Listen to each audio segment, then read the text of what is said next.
Hello, I'm Bud Harbsmeyer, and welcome to the Moral Side of the News.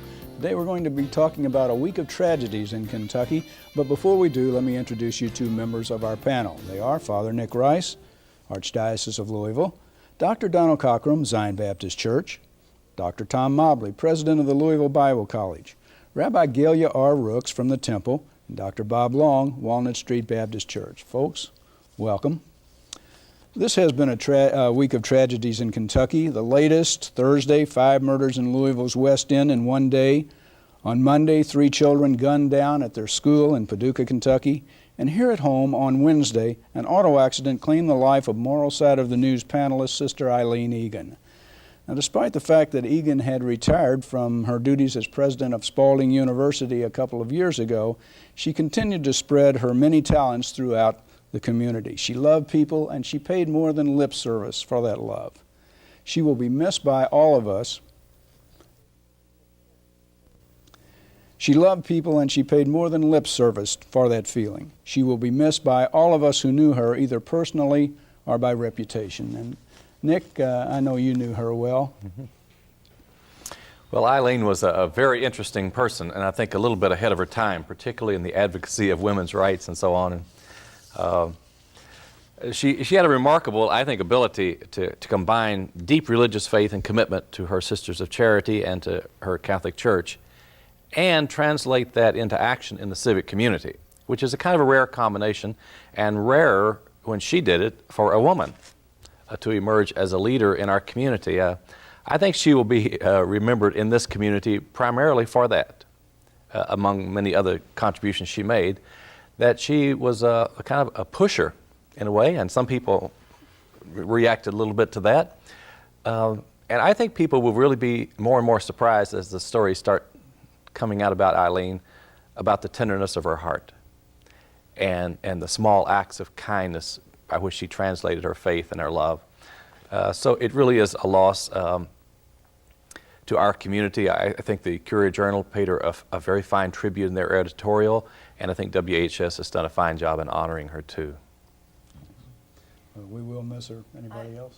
Well, I just want to say that in terms of, I know her work with the Sisters of Charity and the Catholic community in general, but when it comes to issues of interfaith work and ecumenical efforts, she was just the most remarkable person, and her love of God was so complete and broad. It seemed to break down all barriers. There was no class, there was no race, there was no denomination, and in a certain sense there was no religion. I mean, she was very involved at Temple. She helped with all kinds of projects and was very much loved. Not just at Temple, I'm sorry, in the whole Jewish community, really. I'm just thinking, at the Temple board meeting last night, we talked about her for a long time, and the board was obviously very upset, and I was really touched, and I think that she would be really happy with the response. The congregation passed a resolution voting to put her name on a memorial plaque.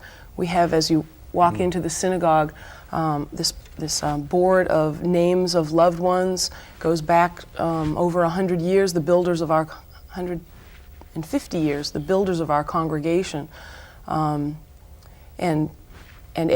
every year on the anniversary of their death, a light is lit next to it and their name is called during the memorial prayer for the dead during the service, and Eileen's name is going to be added to that. And I think that it just speaks volumes about, here was this non-Jewish, religious, in her own faith woman, and President Kennedy is up there, and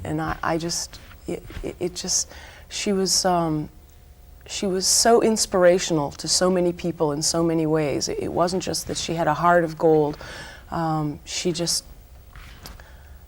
She was a real role model for a lot of women, especially, I know, and it's just a tragic loss.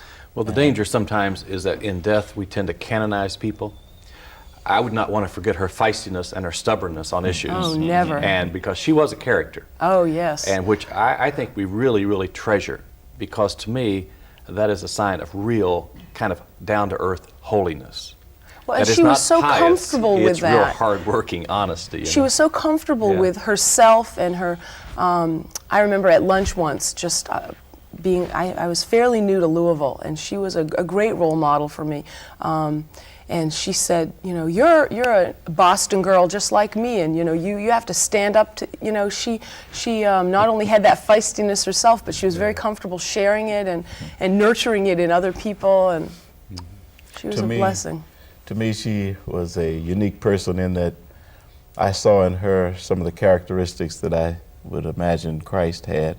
She had balance. I think that's a word I'd like to use in her. She didn't get overly excited about one side or against the other. She simply came down, not middle of the road by any means, but she was tender in her statement of her fact of what she felt in life. And I think she was not offensive in it.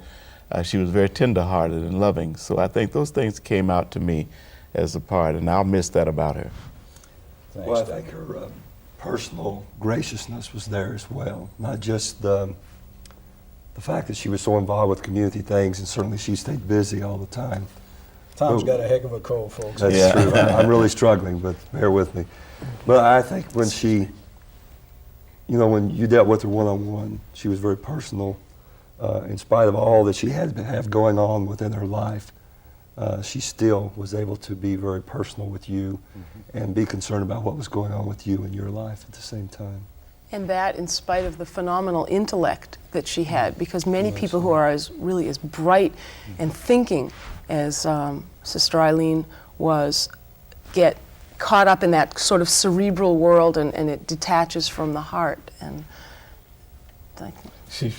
I remember one thing she was very thrilled about when she met Muhammad Ali at one Oh, occasion. yes, nobody will ever And she forget that swears, story. she swears he levitated. that's right, he levitated himself. That's right.